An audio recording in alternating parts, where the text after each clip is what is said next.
What's up everyone, this is ScherBR talking, welcome back to my channel. In today's video, I'm gonna make a full review for the second banner of the musical festival celebrations.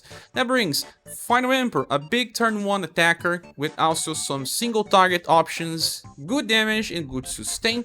There is also Time Lord, a support unit that increases the speed of your characters while also debuffing agility and petrifying enemies. And there is also Wagnas, a single target and AoE attacker that has access to Pierce, Shadow, and Heat damage with good rotations. Well, I'm gonna start talking about Final Emperor because he gives the name to the banner. So we have 7 different versions of Final Emperor in the game.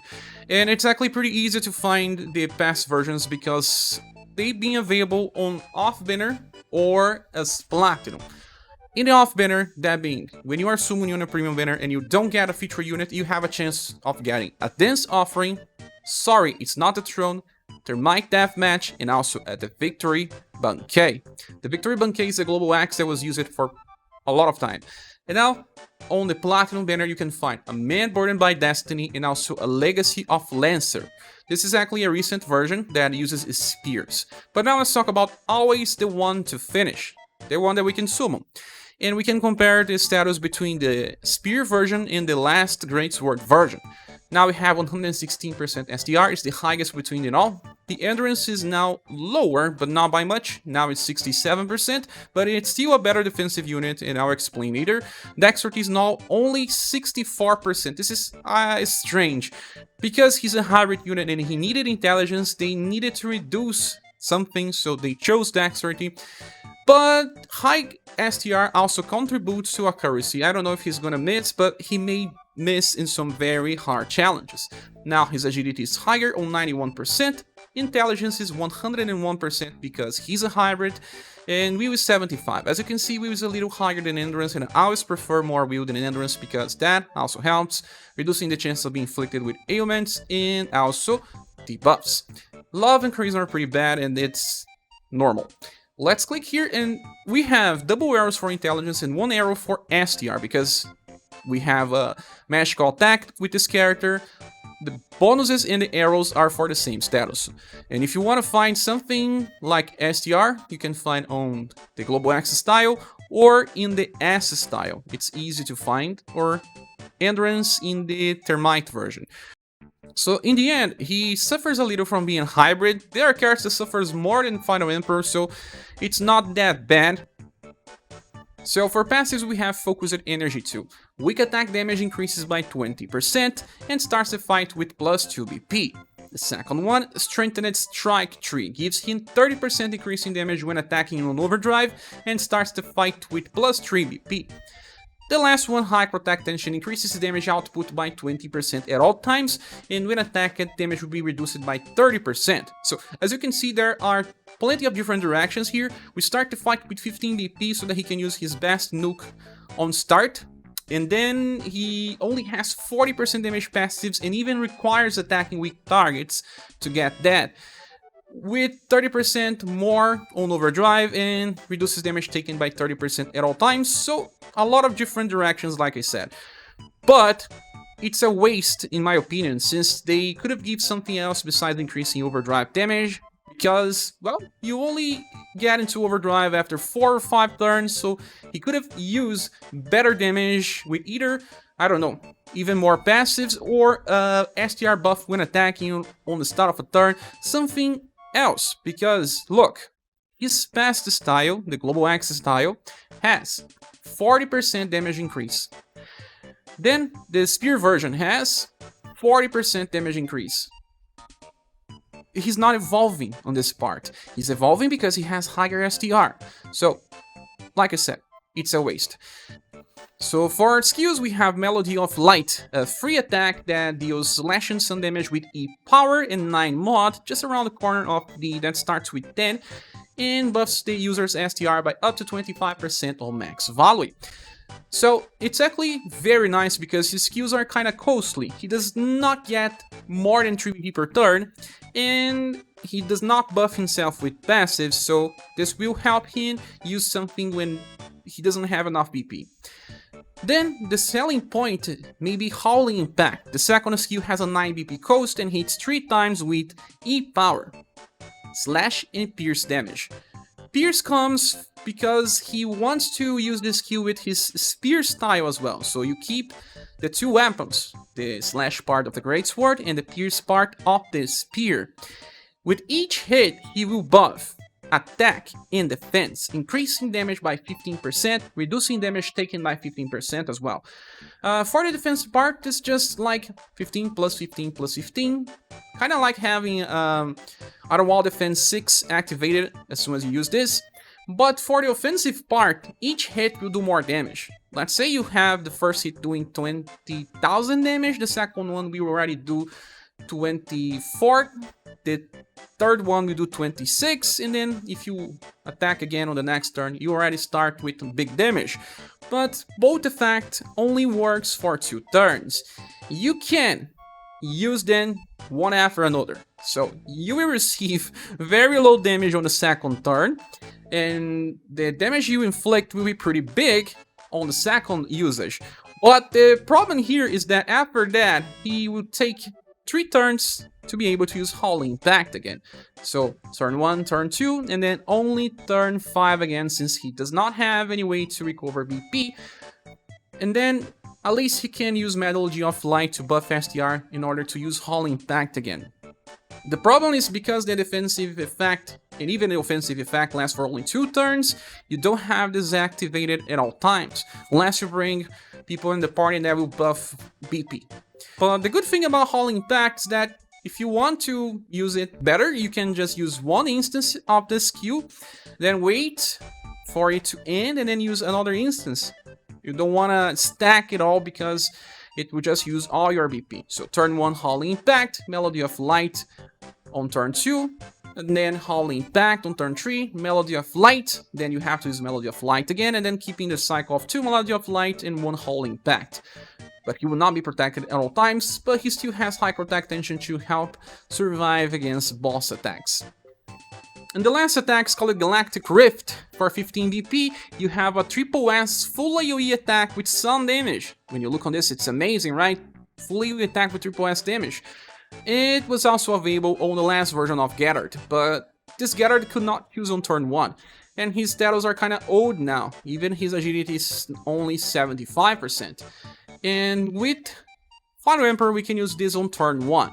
Now, if you want to use Galactic Rift when farming, he opens with this big attack and cannot follow up with another AoE unless you inherit from the Termite version, Holy Light. This skill will be even amplifiable in the future to become stronger, because it's 2 BP, he will just slowly regain BP back, but in farming scenarios, you can just use Holy Light on wave 2, and if there's a wave 3, you're gonna use it again. Don't know if it'll help much, but you will also require to use a formation like Magia Fight that buffs both STR and intelligence so that he does not lose potential. Under Inheritance is Double Dark Blade, 2 hits of S power. It will do more damage than the Holy Impact attack, but only if you manage to clear a wave with Double Dark Blade. If you still stay on the same wave, like in raids for example, Holy Impact offers more value in long runs, and also covers 2 elements. Then we also have Will Swing Plus from the S style. This is a full AoE attack with 13 BP coast, S power and 39. Works if the enemies are only weak to slash and you want to help opening with big damage. We can also in the future amplify Brilliant Flash to become a triple S row attack. That is actually pretty explosive. He will be able to use on turn 1 and on turn 3. And then from the Spear version, you can inherit Dual Dragon Light, an 8 power AoE with Pierce and Sun and 8 power. That is if you want to go for those 2 elements. And then he can use Elise on turn 1 and again on turn 3. More for story farming than anything else. Or in Remembrance Fight, if you want to always have an AoE when the minions drop and if you haven't cleared that one yet. Still on the Spear version, there is Multi-Trust that will allow him to attack between 2 to 4 times with pierce damage, but there's some random chance here. I don't know if that is just too good, but if you are on a raid and you want to get a very big score, maybe he will help you, but he's not exactly that good there since he does not buff STR on hit only by using the first attack, Melody of Light. Howling Impact is a very good attack that gives a lot of utility. He can be used as a tank. You can place him in the middle of Rising Phoenix X formation, for example, and use Howling Impact, and he's gonna take pretty low damage, even if you are not buffing his Will or Endurance. But the case here is that he does not taunt, not with the style at least. So you will have to rely on the formation aggro to have increased chance of being attacked. And I don't know if he has a very good sustain, but if he does not really draw enemy attacks, how well he contributes to the party? That's a good question. So at least he works well in Remembrance, both for Greatsword and for Spears, because, well, sometimes you just don't have enough resources in these fights. But let me tell you something. On JP, they just released another version of Final Emperor, and this one also uses Spears. Has very good status, 120% SCR for example. It's not a hybrid, and this version of him attacks with Ascending Dragon and counters with the same attack that Hannibal and Victoria uses, that in global even heals.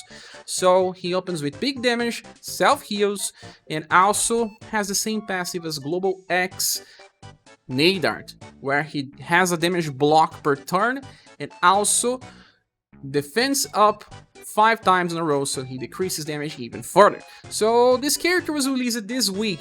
We have probably 10 months to see it, and if he inherits that attack, he can play well in some formations where he already gets aggro, because the first skill gives taunt. So they released this one kind of thinking about cross inheritances probably, but right now I don't think that this version of Final Emperor will add too much, because slash damage can be found on Leon easily, and what you have here is Spears. Now we just got Darky, a very strong damage dealer, and you were left with Howling Impact working here and there on situations where you have to choose well the formation, or Galactic Rift for farming, big but only Sun, still strong. But I believe that he lacked a little extra. They should have removed this OD effect and give him like an STR buff so that he was better on long fights, stacking with Melody of Light, but sadly that's what he is. Oh, and one last thing, Howling Impact is an amazing skill, but the problem is that you cannot keep the effect active at all times. Since it costs 90 BP, he only gets 6 BP in 2 turns. But you can also use Howling Impact as inheritance on the Spear version of Final Emperor. Just like the JP version, this one gets 5 EP per turn because of accelerated energy too. So you can use Howling Impact and then a normal attack, Howling Impact and a normal attack. But this Final Emperor does not have high protect tension, so you only have the 45% damage reduction for 3 stacks of the defense boost. So Final Emperor has access to some nice skills and even good inheritances. They are easier to get now, but it just feels like they wanted to go to many different directions and limited the damage potential of the character by doing that. If he didn't have Galaxy, he could have used more status for Endurance and Will, or even Dexterity. If he didn't have this OD passive or just too much BP on start, he could have had different effects like self buffs or even more damage passes, but this kinda hurts him in the long run. We are gonna get damage dealers that are much more offensive with bigger damage potential, so Final Emperor stays in a strange area now where he works. Easy to skip because of that, and even if you want to summon for him thinking about the future, let me tell you, you'll probably be able to get him on a rerun banner or a bottomless banner before we see the next Final Emperor. And because of that, he receives a medium grade on our SS tier list. Now, the next character is Wagnas. We have an S style that comes from a permanent event, then the first SS is Platinum, called it True Hero, the first limited for the nation and its people, and the third one, like the Flit of Butterflies. As you can see, we have much bigger status since the For the Nation and its people, it's getting old, increasing STR from 92 to 106% and intelligence from 94 to 106. As you can see, both status has the same values because he is a hybrid attacker. Well, because of that, he needs also dexterity and agility for accuracy, and they are actually kinda good, but his endurance suffers from being hybrid, will is okay on 72%, and the other status don't matter. But everything just increased moving to this style. Now, we have the arrows for STR, 1 arrow for agility, but the bonuses goes for STR and intelligence, so he wants to get more damage out of this. And if you want to find other status, you can just go for agility in his S style, as you can see here, and intelligence with his fast limited one. So for passives, we have conviction. On the end of a turn, he gets 1 BP, but on the start of battle, he gets +2. Accelerated energy 2 gives him +2 when he attacks. With all of this, he gets access to 18 BP by turn 2 if he attacks on turn 1. And he will. There are some interesting cycles, but we'll discuss that later. And then we have high protect tension. Attack damage increases all times by 20, and when attack damage taken will be reduced by 30%. So, offensive and defensive, but this is the only damage passive he has access to, since all the other ones were just focused on getting more BP. And he was changing in global. In JP, he has a chance to petrify, and this was removed in the global version. I kinda like this +2 BP when attacking, since he gets 6 BP per turn, and that is new and exclusive to him, at least in global. And for skills, we have Mad Bind, the 2 BP full AoE attack with piercing hit damage. E-power, very weak, but it does bring a low chance to inflict paralyze. His intelligence is good enough right now, he will be able to paralyze most targets, but if you need an extra change, you may need to bring buffers to increase the intelligence. But for only 2 BP, he gets 6 per turn, means that he's saving 4. The second attack is called Abaddon Hands Plus. Yes, this is an amplifier of the very classic skill that started with Barthélemy. It hits for heat and shadow, and he can use this 2 times in a row, just like Bertrand UDX style can, but Bertrand needs to kill targets in order to do it. So Wagnas and Bertrand now work super well together. You can use them together on a Magia fight formation, place Wagnas in the back, place Bertrand in the front, so they will use the same attack, and Wagnas helps Bertrand kill the targets, that allows him to attack again on the second wave, and they will probably farm some content where the enemies are weak to either heat or shadow. So very nice attack. We don't know the mod, but it should be just 28 or something, because it's already pretty strong on 9 BP. Another character that has access to a 9 BP fast attack is Talon, and he's recent from the past musical banner, as you can see by Missile Cannon. So another character can attack 2 times with fast. There are not many characters like this, and they are easy to play in formations where they can be placed on the back. So very nice indeed.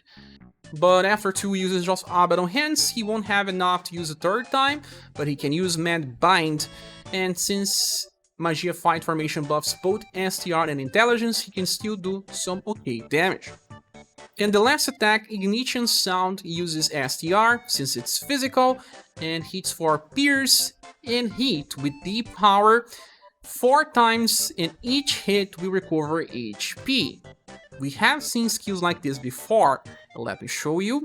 There is Arsenal, the same 12 VP cost, but only blunt damage. And then we also had Global X Mikhail with quadruple pierce. In his case, it's only E power, but it has delay, so the cost is lower. But you know one thing, none of these 2 characters can attack as much as Wagnas, because he gets access to 6 VP, right? So you can use Ignition Sound, normal attack, Ignition Sound, normal attack, and keep this cycle in raids, in boss fights. Since he heals himself, he can get a lot of sustain, and high protect tension reduces damage by 30%, it will allow him to survive. So even being hybrid, he won't take as much damage, but it's better against magical content than physical, but still good enough since he won't need to be healed at all times. And now for inheritance, in his Platinum style there is Psycho Shot, and you can leave this on 10 BP and Abaddon Hands on 10 as well, and he will just cycle between physical attacks that can paralyze and are AoE. You can also go for his limited style and inherit Butterfly Blaze for AoE Confusion. That also helps, especially on tower events. There is also Rising Flame. This is just a single target heat nuke if you want. At least he can also use it every 2 turns, but then you're switching between a normal attack and a heat nuke. And with his S style, there is Flame Whip Plus if you amplify, that can also paralyze with heat damage. I don't know if that's too useful, to be honest.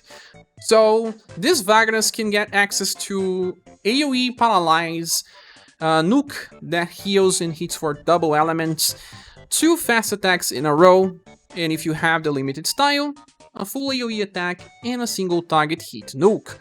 But the problem with Wagnas is kind of similar with the problem of Final Emperor.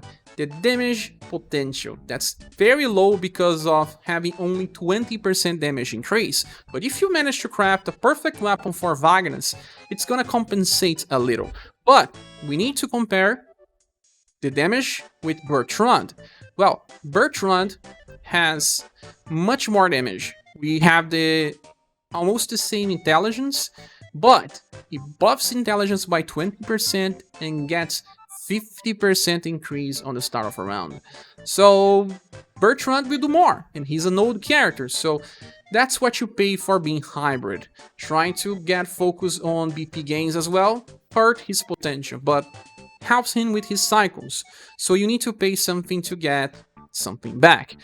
Well, and Wagnas can work in both boss and farming scenarios, although he works better on farming. He can still help with Ignition Sound and Sustain if you need a damage dealer that won't die easy on you.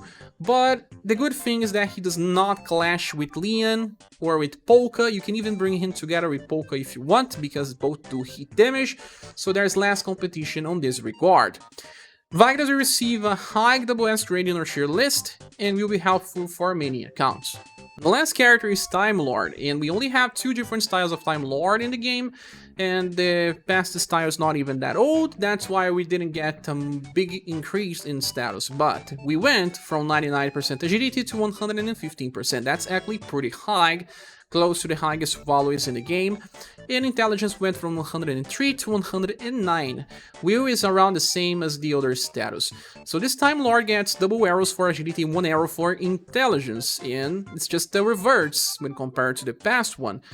The remaining status are not that bad, because mages have low endurance anyway, and his will is close to what you expect from a mage. So for passives, we have Haste. On the start of a round, increases all surviving allies' action order, followed by medium effect and lasts for 1 turn. First of all, what is an action order value? It's a random number that you get every turn that will affect the turn order of your character. That also uses your agility. The skill that you are using also has some penalties or bonuses in the action order, so sometimes when you want to attack first, you just buff your agility, or you debuff the agility from the enemy. But the problem is that you need to attack before in order to debuff, or you can do that passively with some characters. But there are situations where the boss will just buff break you, or defy weakness to remove all the buffs that we apply.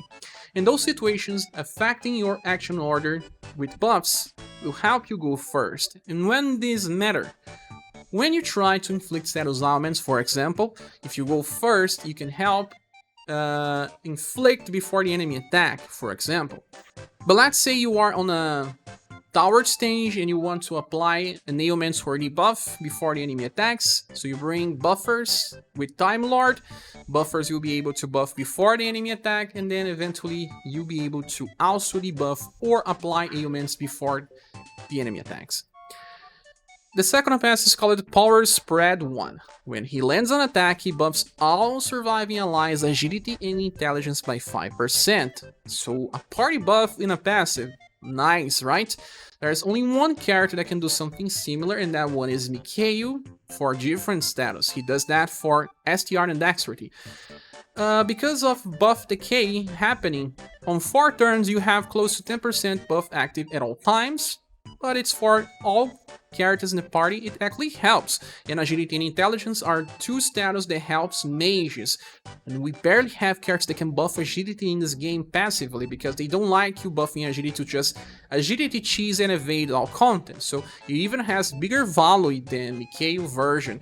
And if you have a full mage setup, you're gonna buff two things that works at all times, while sometimes you don't need the extra dexterity on Mikhail passive, for example. More when if you have a hybrid setup with both STR based and dexterity based units.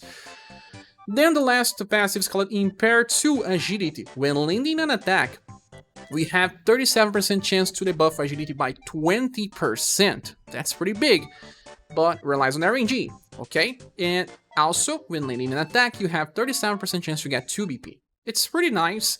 Even relying on RNG, in long fights this will trigger from time to time, allowing you to just keep debuffing agility. But depending, sometimes it will just randomly trigger their assault, where the boss will just use the 5 weaknesses. So, now for skills we have Clock Wave, a 3 BP full AoE attack with shadow damage, E power, and 9 mod. But it also grants all surviving allies action order up. And let me tell you, these buff stacks. So if you use it 3 times in a row, you have a very high chance of going first. Last, the enemy has insane agility and also has some action order up buffs himself. Then a second skill is called Time Eclipse. For 5 BP, we have a single target shadow attack that has B power and 25 mod, average for the coast, but it has a chance to debuff agility. And since he has pretty big intelligence, he probably lands. The debuff value is 15%, but it also carries a medium chance to petrify. So he's a petrify inflictor for some very specific challenges. But the main focus is the agility debuff, because he is used on full evasion squads up to this day. But there are not many instances in the game where you can still fully evade, but there's that. And then the last attack is called Stage Acceleration, 10 BP for a B power AoE attack that has fast, so always goes first. And when the attack hits, there's a chance to debuff agility by 20%. Again, his intelligence is not bad, he will land agility debuffs most of the time. And he also grants all surviving allies an action order that is very large and lasts for 3 turns.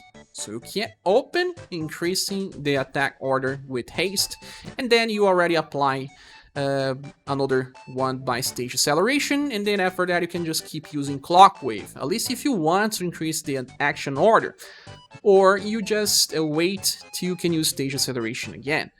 And when using this, you still have a chance to debuff agility with passive. If you want, you can restart the fight and you can get as much as 40% agility debuff in AoE. So if there's many enemies on the field, this is actually very nice. You will probably attack before then, and you can start buffing yourself to fully evade if that is possible in that scenario. But again, sometimes debuffing enemies status by 40% already trigger their zone where they will use the 5 weakness. So it has a niche that has some limitation on the same time. Nice because it's fast, you can also use it for farming, but the damage potential is pretty low. Remember, this character has no damage passive whatsoever. Don't expect Time Lord to do damage, only if you are bringing Pin of Victory with Matriarch that will buff his agility and intelligence to some levels where his lack of passive is less impactful, but this character is not for damage at all. You can kinda kill enemies if you bring Inheritance from his passive style. Chaos String is not a fast attack, but will go first anyway, and have low chance to instant kill. And we have a bigger intelligence and agility now, so it's better using with the current style. From the Inheritance, there is also Delay Order that can or not be useful, because Delay Order will not trigger his passive. But sometimes this can be good, like I said, if you don't plan on debuffing agility too much. And the second attack, Time Flow, buffs his own agility, and I don't know if that is useful at all, because it's more about bringing the utility to the party than just bringing to him alone. Time Lord is a gimmick character, and a very niche one.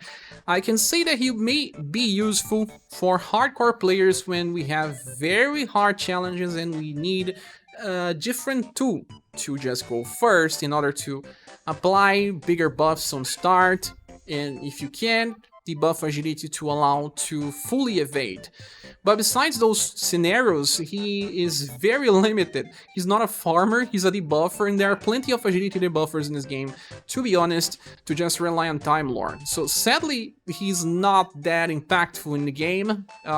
Like I said, he only really helps those that are hardcore players and are facing extreme hard challenges, but it's a nice option to have if you have the past version, so you have plenty of different inheritances and skills to choose from on different scenarios.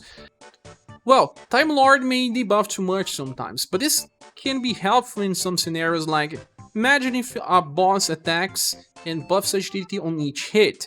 That means you have some problem because he will have high evasion rates.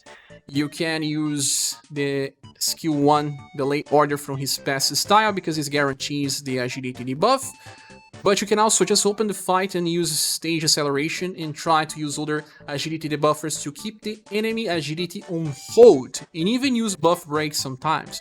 So on these very specific scenarios, Time Lord may be a very key character. It's just that this doesn't happen too much. He'll be a character that you will want to use, but won't be useful at all times. But sadly, he will receive a low SS grade in our tier list because his utility is restricted and the value of the character itself decreases because of that. And just to say, in JP, there is another version of Time Lord, and this character has Delay Aura. This is an attack that debuffs agility, so you can inherit this one and still have a chance to trigger the passive effect. But again, it has to be on a fight where the enemy does not use the fight weakness. And there's also this other skill called Chrono Drive that applies one full evasion to the party and uses 1 LP. It's the same evasion that Matriarch applies. So this character has some future, and this style will add even more utility to the character. Now, back to the banner image. Is this banner worth summoning for? In my opinion, if you don't have any of the past inheritances, this only deserves a bronze award. Why? Because of the limitation of these characters. They may be good now, but they won't offer too much in the long run. If you do have the inheritances, then they have access to more stuff, and I believe they deserve a silver award, but even then it's not as impactful in the game, and they are kinda easy to skip for most accounts.